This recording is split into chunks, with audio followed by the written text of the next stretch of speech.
नमस्कार, आप देख रहे हैं महाभैस। आपके साथ में हूं अमित गर्ग शुक्ला। यूपी में कोरोना की पॉजिटिविटी रेट में कमी आई है। सरकार का दावा है कि प्रदेश में टेस्ट, ट्रैक और ट्रीट की नीति का असर दिखाई देने लगा है, क्योंकि हॉटस्पॉट वाले बड़े शहरों में कोरोना के केस में काफी कमी आई है। वहीं विपक्ष का कहना है कि सरकार आंकड़ों का खेल खेल रही है, जमीनी हकीकत कुछ और है। सरकार युद्ध स्तर पर व्यवस्थाओं को बढ़ाने में लगी हुई है और विपक्ष कह रहा है कि मरीज हॉस्पिटल्स, बेड और ऑक्सीजन के लिए यहां वहां भटक रहे हैं। सरकार कह रही है कि हम गांव-गांव तक लोगों को वैक्सीन लगा रहे हैं और विपक्ष कह रहा है कि वैक्सीन की कमी के चलते लोगों को वैक्सीन लग नहीं पा रही है। मतलब ये कि कोरोना के खिलाफ लड़ाई में सरकार जहां खुद को कामयाब बता रही है, तो वहीं विपक्ष सरकार को नाकाम बता रहा है। महाभैस में आज हम इन्हीं आरोप प्रत्यारोप पर चर्चा करेंगे और जानेंगे कि किनकी बातों में कितनी सच्चाई है।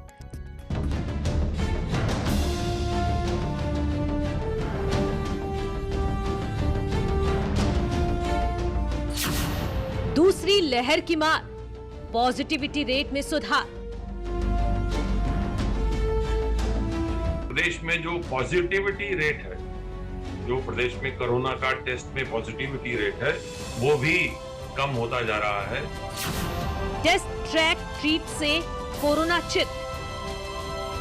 उत्तर प्रदेश सरकार के कागजी आंकड़े कह रहे हैं कि यहाँ पे सब चंगासी, लेकिन जमीनी हकीकत है कि यहाँ की स्थिति बद से बदतर है। लगातार कोरोना के केसेस बढ़ते जा रहे हैं, लगातार कोरोना से मौतें बढ़ती जा रही है। इसलिए सरकार को जमीनी हकीकत बतानी चाहिए। लोग ऑक्सीजन की कमी से मर रहे हैं, दवाओं की कमी से लोग मर रहे हैं, वेंटिलेटर नहीं है और आप हेडलाइन मैनेजमेंट करने में जुटे हुए हैं। भारतीय जनता पार्टी की सरकार कुछ नहीं कर रही सिवाय हेडलाइन मैनेजमेंट के।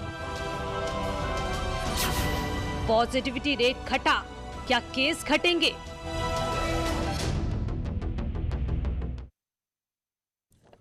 और आज महाभैस में चर्चा करने के लिए हमारे साथ खास मेहमान जुड़ रहे हैं। हरीश श्रीवास्तव हमारे साथ जुड़ रहे हैं, बीजेपी के प्रवक्ता हैं। कांग्रेस से हमारे साथ प्रियंका गुप्ता हैं। Doctor SN. यादव थोड़ी देर में हमारे साथ जुड़ेंगे। आप पूर्व सीएमओ हैं लखनऊ के। प्रोफेसर धर्मेंद्र यादव भी हमारे साथ जुड़ेंगे, समाजवादी पार्टी के समर्थक हैं। डॉक्टर दीपाली भारद्वाज हमारे साथ जुड़ेंगी, आप वरिष्ठ चिकित्सक हैं। हरीश श्रीवास्तव जी, मैं शुरुआत आपसे ही करूँगा, वो अभी शायद हमारे साथ जुड़े नहीं हैं। मैं प्रियंका गुप्ता जी शुरुआत आपसे ही करना चाहूँगा।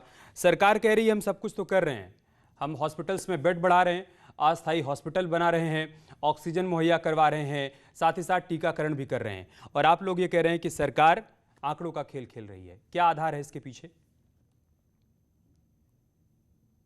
वास्तविकता यह है, सरकार जो कुछ कर रही है उसे बहुत पहले कर लेना चाहिए था।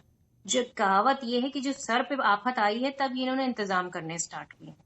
और दूसरी बात मैं ये कहना चाहूंगी कि सरकार अपना जो पीठ है वो खुद ही थपथपा ले रही है। कम से कम इंतजार तो करिए। आज गांव देहातों में जिस तरह कोरोना का संक्रमण फैल रहा है, और आप बताइए क्या वहां पे जो है ऑक्सीमीटर का भी है, इंतजाम है? लोगों के पास इतने भी पैसे नहीं है कि वो ऑक्सीमीटर खरीद के खुद को चेक कर पाए। मैं ये सिर्फ इतना कहना चाह रही हूँ, अपनी पीठ थपथपाने से पहले आपको ये देखना चाहिए कि क्या आपने व्यवस्थाएं की हैं, क्या आपकी कमियां रही हैं, उसके बाद आप इन सब चीजों को कहिए।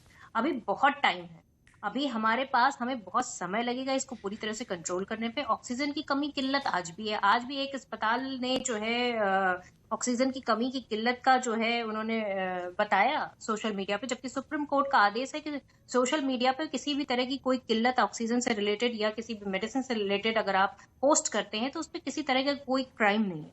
बट फिर भी पुलिस के द्वारा उन पर कोर्ट केस किया गया है, और जबकि ये चीज मना है, फिर भी आप ये देखिए कि किस तरह से उनके खुद के 4 विधायकों की मृत्यु हो चुकी है, जो बहुत ही अफसोसजनक है। और उनके कानपुर के विधायक ने उन्हें फिर चिताया है कि जो तीसरी लहर आने वाली है उसके लिए क्या हम तैयार हैं, और अगर हम नहीं तैयार हैं तो किस तरह की तैयारी करनी है, उस बारे में उन्हें आगाह किया गया। ठीक है प्रियंका जी, जवाब ले लेते हैं। हरीश श्रीवास्तव जी जुड़ गए हमारे साथ। हरीश जी, विपक्ष कह रहा है कि आप आंकड़ों की बाजीगरी कर रहे हैं, आंकड़ों का खेल खेल रहे हैं। अगर ऐसा कर रहे हैं तो क्यों कर रहे हैं सर, या नहीं कर रहे हैं? नहीं अमित जी, देखिए मुश्किल ये है कि विपक्ष हर समय केवल राजनीति की रोटी सेकने का अवसर तलाशता है।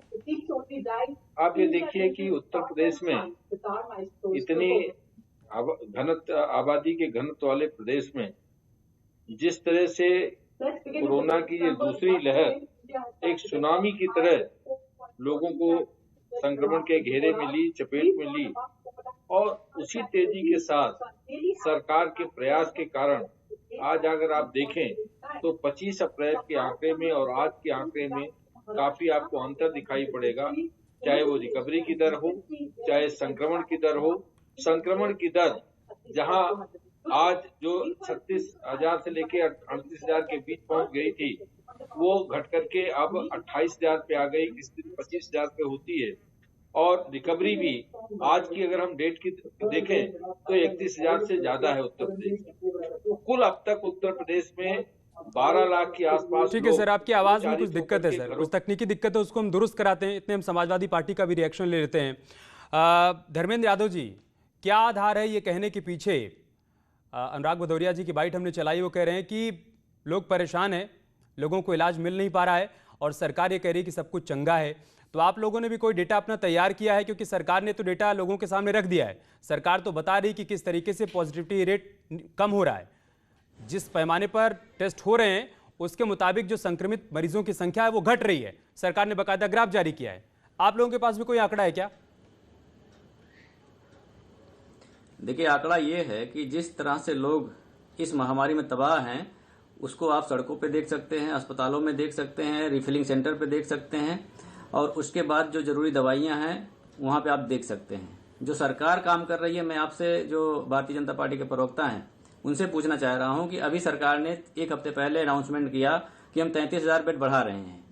अभी मैं सरकार से अगर पूछूं कि जो 33,000 बेड हैं उसमें से कितने आइसोलेशन बेड हैं, कितने ऑक्सीजन बेड हैं, कितने आईसीयू बेड हैं और कितने वेंटिलेटर हैं, अगर आप 33,000 खाली डेटा दिखाना चाह रहे हो, आइसोलेशन बेड में क्या करते हैं, टेंट लगा के गद्दा डाल के आइसोलेशन बेड बन जाता है। तो क्या इस तरह का इनका 33,000 का बेड है? उसका बाइफरकेशन कभी मीडिया में नहीं आया कि कितना आइसोलेशन बेड है, कितना ऑक्सीजन बेड है, कितना आईसीयू बेड है और कितना वेंटिलेटर है। दूसरी बात, डीआरडीओ अगर अस्पताल बनाता है तो हमारे माननीय मुख्यमंत्री जी जाके वहां फोटो खिंचवा लेते हैं कि भाई हमारा अस्पताल बन रहा है।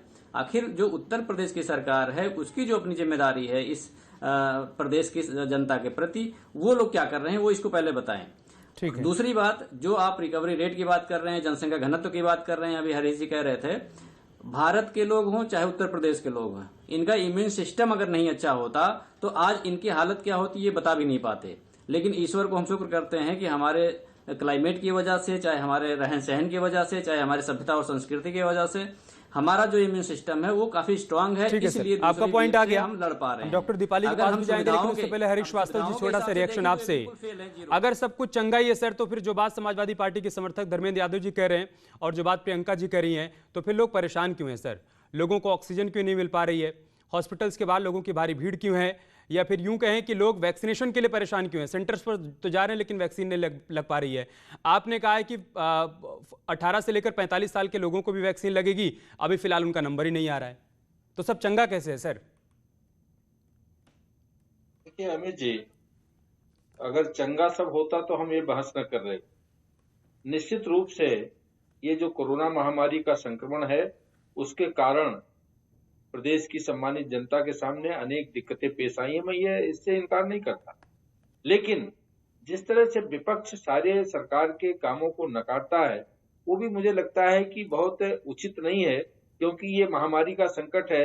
इसमें एज वन अगर आप एफर्ट्स करेंगे तो लोगों का मनोबल भी बढ़ेगा और लोग इससे इस महामारी से जूझने की उनकी क्षमता, ताकत और उत्साह भी बढ़ेगा। लगातार सरकार के प्रयास के कारण अगर इतनी बड़ी संख्या में जो लोग दवा औषधियों का प्रबंध हो, चाहे ऑक्सीजन का प्रबंध हो, अब ये मान सकते हैं कि इक्का दुक्का जगहों पे ऑक्सीजन की अभी भी दिक्कतें आ रही हैं, कहीं दवाइयों की भी दिक्कतें हो सकती हैं।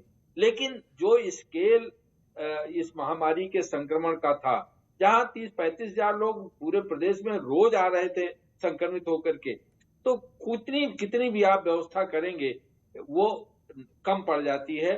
सरकार का प्रयास है कि हर एक नागरिक को हम उसकी चिकित्सा की सुविधा प्रदान करें, उसकी जिंदगी की रक्षा हो। ये सरकार का अभी अपनी कर्तव्य के प्रति पूरी तरह सचेत है। लेकिन ये जो महामारी का जो संकट है, जो दिक्कत है, जो अननोन अनसीन एक वायरस है, जिसके कारण वो गांव का व्यक्ति हो, चाहे बड़े शहर का व्यक्ति हो, डॉक्टर हो, सभी लोग तो कहीं न कहीं इसके घेरे में आ रहे हैं। जो बहुत ही उन सारे अनुशासन का पालन करते हुए भी काम कर रहे हैं, वो भी कहीं न कहीं इसके चपेट में आए और बड़ी संख्या में लोग उपचारित भी हुए अपने उपचारित होकर सकुशल अपने घरों को भी लौटे। इसके बावजूद दुखद यह है कि बहुत सारी जो बेशकीमती जिंदगियां हैं वो भी इसके संक्रमण के चपेट में आई। ठीक है सर, उत्तर प्रदेश की जनसंख्या घनत्व आपकी तरफ से तर्क हो सकता है सर, लेकिन ये तो पहले से था ना सर। उत्तर प्रदेश की आबादी रातों रात तो बढ़ नहीं गई, ये तो पहले से थी, तो फिर तैयारियां भी पहले से होनी चाहिए थी सर। लेकिन उस दौरान पश्चिम बंगाल की चुनाव की व्यस्तता थी, पंचायत चुनाव की व्यस्तता थी, शायद इस वजह से सारी चीजें प्राथमिकता में नहीं थी।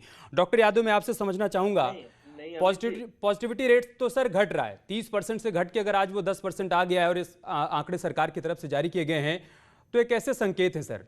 इसको कैसे ले रहे हैं आप? क्या अच्छे संकेत हैं? हम ये माने कि आने वाले दिनों में हम कोरोना को हरा देंगे? बहुत ही अच्छा है, लेकिन उसके साथ साथ मैं ये भी कहूंगा, जो हम लोग फील्ड में काम कर रहे हैं, जो हम लोग पास फीडबैक आ रहे हैं, हम लोग को देहातों से आ रहे हैं, समस्या बहुत ही विकट है। मैं ये नहीं कर रहा हूँ समस्या हल की है, समस्या बहुत ही विकट है। बहुत सारे लोग घरों में पड़े हुए हैं, सेंटर्स पर जा रहे हैं, टेस्ट नहीं कराने जा रहे हैं, और जो टेस्टिंग फैसिलिटीज है उस जनसंख्या के घनत्व को देखते हुए कम। हालांकि देखिए, सरकार का प्रयास जो है, सरकारी अधिकारी है, चाहे चिकित्सा विभाग हो या जिला प्रशासन हो, राजस्व विभाग हो, सबका जो प्रयास है ये बिल्कुल सराहनीय प्रयास है।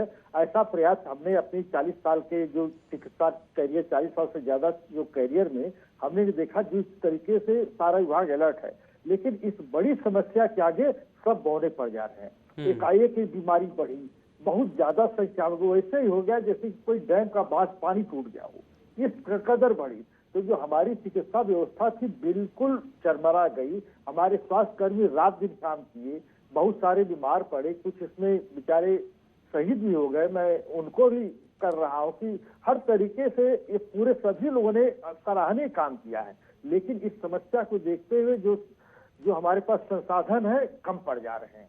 संसाधनों को हमको और बढ़ाना होगा, लेकिन साथ साथ वैक्सीनेशन की दर को काफी तेजी में लाना होगा, क्योंकि हम लोग ये देख रहे हैं जिनको वैक्सीन लगी है उनको कोरोना थोड़ा सा उतना सीवियरिटी या उतना भयंकर रूप में नहीं हो रहा है, थोड़ा हो करके ठीक। हम वैक्सीनेशन के रेट को बहुत बढ़ा, लेकिन इस समय अगर 10-15 दिन तक हमारा ये संक्रमण बढ़ेगा, जो कि हम ये देख रहे हैं कि ग्रामीण क्षेत्रों में बहुत ही ज्यादा फैल रहा है।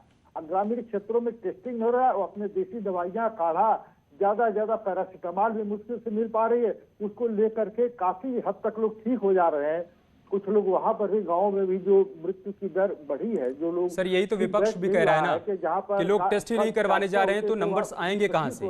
पॉजिटिविटी रेट तो घटेगी ना, यही बात तो विपक्ष भी कह रहा है। ठीक है सर, डॉक्टर दीपाली से एक रिएक्शन ले लेते हैं। डॉक्टर दीपाली, इस बड़ी समस्या का बड़ा उपाय, बड़ा समाधान क्या हो सकता है? जो डॉक्टर यादव जी इस बात का जिक्र कर रहे हैं कि समस्या बहुत बड़ी है, तो सवाल ये कि क्या जो प्रयास किए जा रहे हैं, बात उन प्रयासों से आगे निकल चुकी है क्या?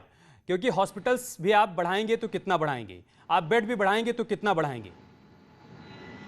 अमित जी, इनफैक्ट यादव सर और मैं पहले भी डिबेट्स में बैठे और बहुत टाइम से शायद बहुत डॉक्टर्स यही डिमांड कर रहे हैं, आइसोलेशन और टीकाकरण, दो चीजों की सुविधाएं इस वक्त बहुत टॉप स्पीड पे बढ़ानी चाहिए। गांव गलियार यूपी के, भारत के, उसमें अब कोरोना घुस चुका है। बहुत लोगों को अभी भी समझ नहीं आ रहा कि ये कितनी बड़ी महामारी है। लोगों को ये नहीं समझ आ रहा कि वायरस इंसान से ज्यादा चतुर है, वो म्यूटेट कर सकता है, रूप बदल सकता है, अगली बारी और घातक हो सकता है। अगली उसके जो म्यूटेटेड स्ट्रेन्स होंगे उन पे कंटिन्यूअस जेनेटिक स्टडीज की जरूरत है, उस पे मेडिसिन रिसर्च की जरूरत है। और अभी हमें ऑलरेडी पता है कि हमें पिछले स्ट्रेन्स जिनका पता है उनकी दवाइयों से हम जूझ रहे हैं। थर्ड वेव जरूर आएगी, ये भी सबको पता है। तो हमारी तैयारियों में सबसे पहले टीकाकरण राउंड द क्लॉक 24/7 होना चाहिए। जिनके पास फैसिलिटी नहीं है अकेले रहने की, आइसोलेट होने की, फैमिली मेंबर में एक को कोरोना हुआ है, तो उस पे उसका मनोधार हमारे सरकार पे पड़ता है, दामोदर सरकार पे पड़ता है कि आइसोलेशन फैसिलिटी दें। किसी भी सरकारी स्कूल, कॉलेज, ऑडिटोरियम, किसी भी चीज जो ऑफिसेज बंद पड़े हैं, बेसिक फैसिलिटी मिलनी ही चाहिए।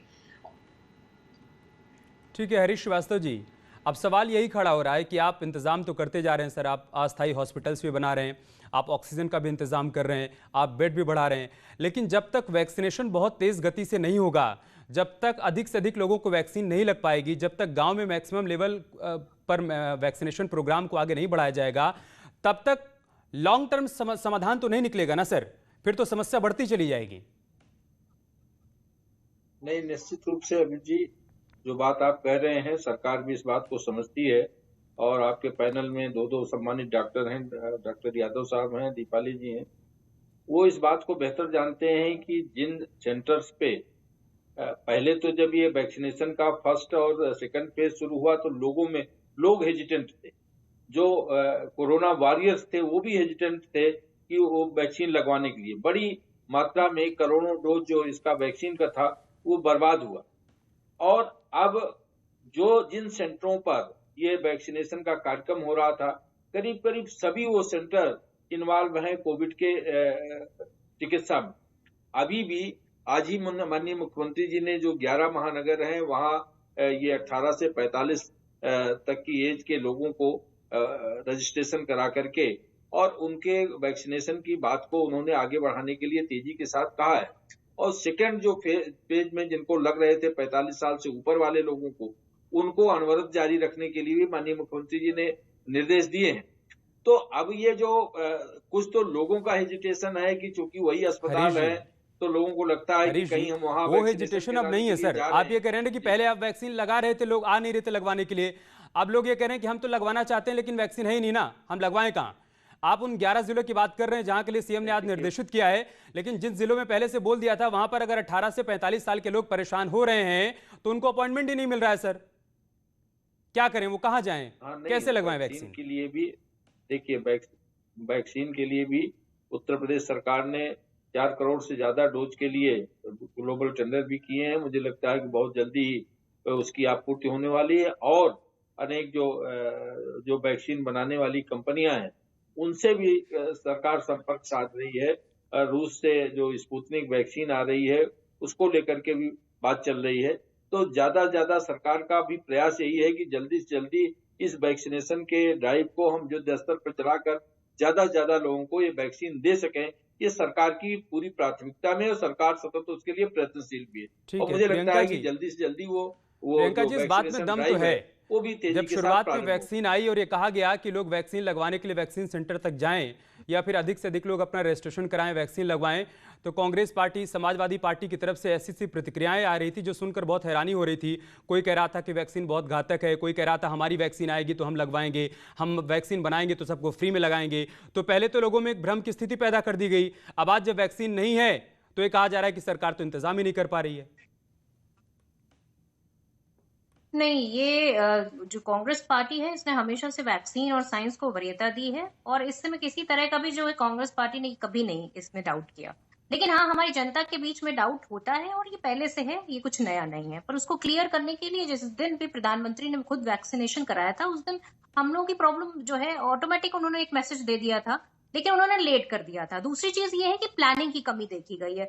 जब वैक्सीनेशन अलाउ करना था, जब पूरे जो है सभी वैक्सीनेशन इन्होंने अलाउ नहीं किए, वैक्सीन अलाउ नहीं करी, इन्होंने सिर्फ स्वदेशी पर ही ध्यान दिया। जबकि ये चाहते तो इसको पूरा जो है एक बल्क में वैक्सीन बाहर से भी मंगा सकते थे और उसके साथ में उसको अलाउ कर सकते थे और वैक्सीनेशन प्रॉपरली दिया जा सकता था, पर वो उसकी कोई प्लानिंग नहीं थी। दूसरी चीज मैं ये कहना चाहूंगी, आज सरकार का काम है कि वो इसके द्वारा जो जितना भी अभी आज भ्रष्टाचार फैल रहा है, जो काला बाजारी हो रही है जरूरी चीजों में, उसको रोकना किसका काम है, उसकी जिम्मेदारी किसकी है? सरकार की है।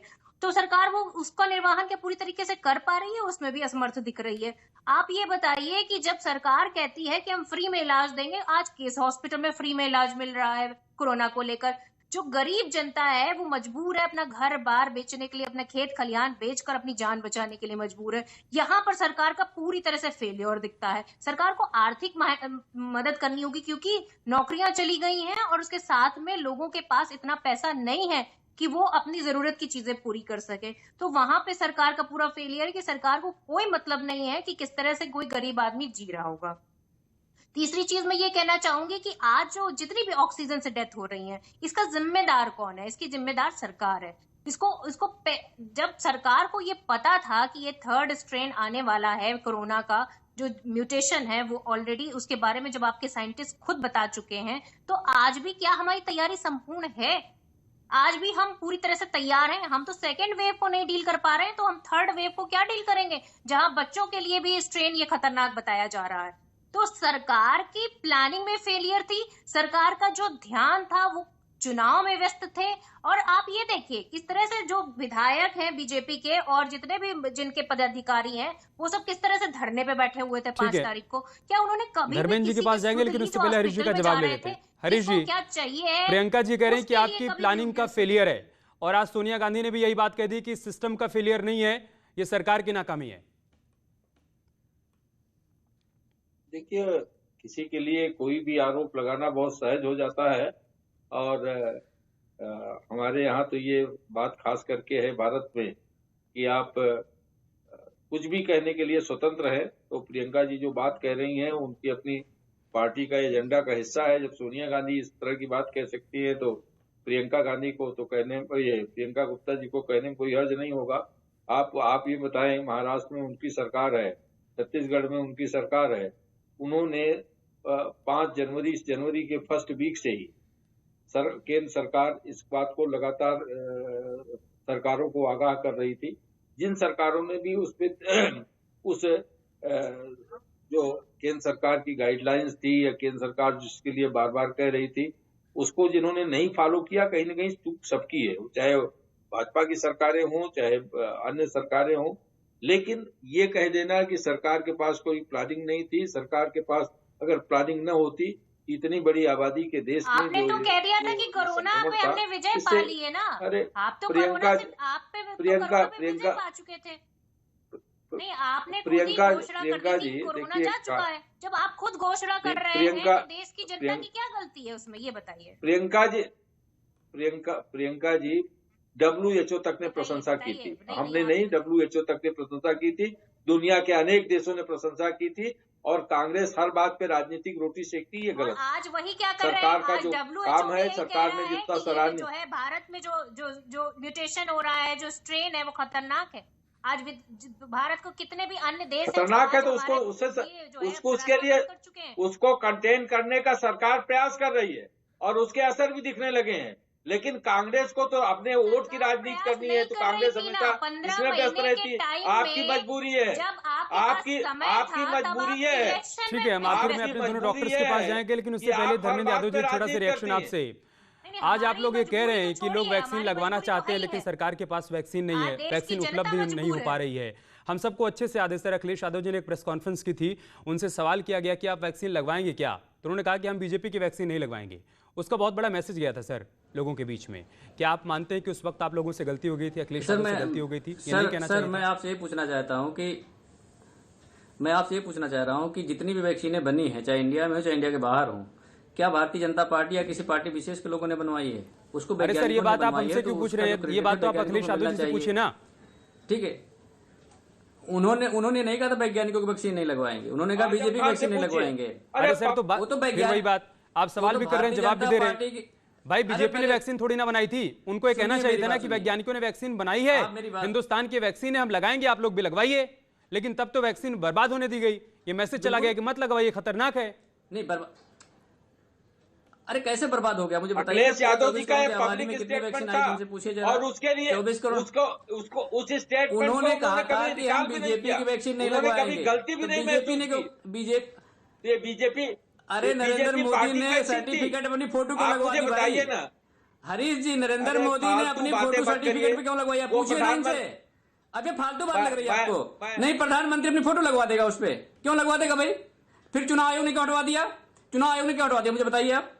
चुनाव आयोग ने उस फोटो क्यों हटवाया? आप बताइए, पूरी जनता को बताइए क्यों हटवा दिया? ये जो ओछी, जब सुनिए पहले, जब पूरे राजनीति करने का तरीका है, सुनिए पहले, इससे अपनी नाकामी को स्पेस नहीं मिलेगा। नहीं, अपनी हल्की राजनीति है आपकी। आप मुझे बताइए कि जब नितान तो अच्छी है, नितान तो अच्छी राजनीति है ये, तो भारत आपकी नितान तो अच्छी राजनीति है। भारत की सरकार क्या कर रही थी? में नहीं करते, इससे कोई समाधान नहीं निकलेगा। डॉक्टर दीपाली जी, दर्शक इस वक्त देख रहे होंगे, उनके लिए, उनकी सहूलियत के लिए थोड़ा बताइए कि वैक्सीनेशन प्रोग्राम को किस तरीके से आगे बढ़ाया जाए, क्योंकि ये तो चुनौती है कि वैक्सीन पर्याप्त मात्रा में नहीं है, जितनी मात्रा में होनी चाहिए नहीं है। ये वजह कि आज हाई कोर्ट को भी कहना पड़ा सरकार को कि आप रूस वाली वैक्सीन पर विचार क्यों नहीं कर रहे हैं, आप विदेशों से वैक्सीन मंगवाइए।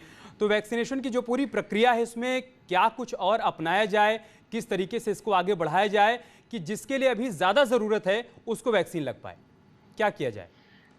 अमित जी, मैं डॉक्टर हूँ, मैं भारतीय हूँ और मुझे पता है कि ये वायरस ये नहीं देखेगा कि ये बीजेपी का पर्सन है, कांग्रेस का या समाजवादी पार्टी ठीक का। बात है। इस वक्त सारी ऑपोजिशन पार्टीज को एक साथ होके हाई कोर्ट ने आज ऑर्डर दिया है। 20 दिन पहले मोदी जी ने और सेंट्रल गवर्नमेंट ने एक ऑर्डर निकाला है कि जो भी इंसान चाहे वैक्सीन बाहर से रूस की मंगवाए, फाइजर की मंगवाए, जॉन सी उसको मिल सकती है, मिलवाए।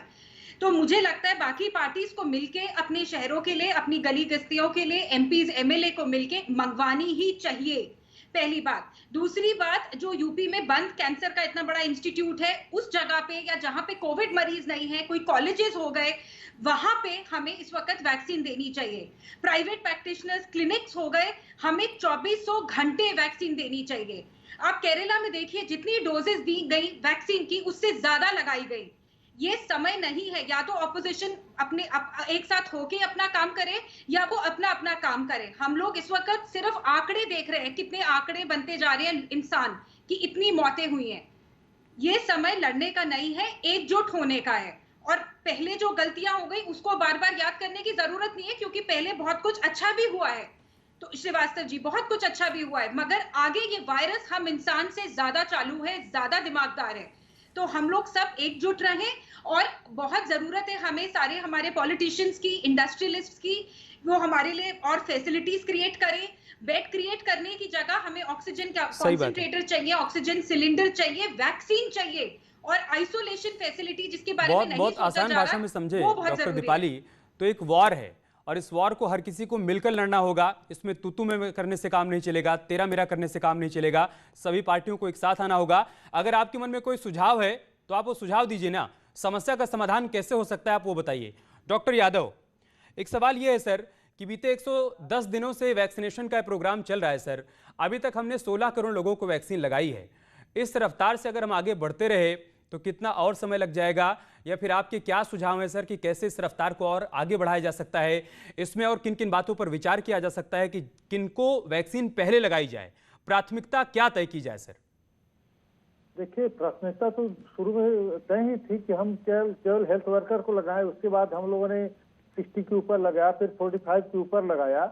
लेकिन जो शुरुआती दौर था, वैक्सीन का काफी नुकसान भी हुआ, तो वैक्सीन के लॉस को रोकना है, वैक्सीन को प्रोडक्शन को बढ़ाना है, और सारी जो नेशनल इंटरनेशनल लेवल पर जो वैक्सीन की कंपनियां हैं, बहुत सारी इंडिया में भी और लोग आ रहे हैं, जाइडस वगैरह तमाम कंपनियां आ रही हैं, उनसे ये कहा जाए जल्दी से जल्दी वैक्सीन दें और ये सबको लगाया जाए। बाकी आप लोगों ने पहले ही कहा कि सभी लोगों को एक होने की जरूरत है। किसी में अगर कोई गलती है तो उस गलती को बार बार न दोहरा कि आपने ये कहा था। बार बार इस चैनल पर यहीं पर होता है कि आपने तो ये कहा था कि जब उनकी वैक्सीन सबकी है, सबको लगे, और लाइफ सबकी एक जैसी है, सभी जीव हैं, सभी मानव हैं। सही बात है। मानव धर्म की रक्षा के लिए, मानवता की रक्षा के लिए आज मानव और मानवता दोनों खतरे में है। दोनों की रक्षा के लिए चाहे सामाजिक कार्यकर्ता हो, पॉलिटिकल कार्यकर्ता हो, धार्मिक कार्यकर्ता हो, या जो भी पब्लिक हो, जो भी स्वयंसेवक हो, सबको एक होकर के हर आदमी को, जो पीड़ित आदमी है उसकी टेस्टिंग करावे। और अगर ऐसा हुआ सर, और अगर ऐसा हुआ तो ये लड़ाई हम जीत जाएंगे। हर किसी के मन में सवाल है कि क्या अच्छे दिन आएंगे, क्या फिर से वो दिन आएंगे क्या जब मास्क हट जाएंगे, जब 2 गज की दूरी का ख्याल हमें नहीं रखना होगा? साल 2 साल 3 साल बाद क्या ये दिन आएंगे? क्या आएंगे, लेकिन उसके लिए सबको एकजुट होना होगा, इस लड़ाई को सबको मिलकर लड़ना होगा और इन बुरे दिनों को बहुत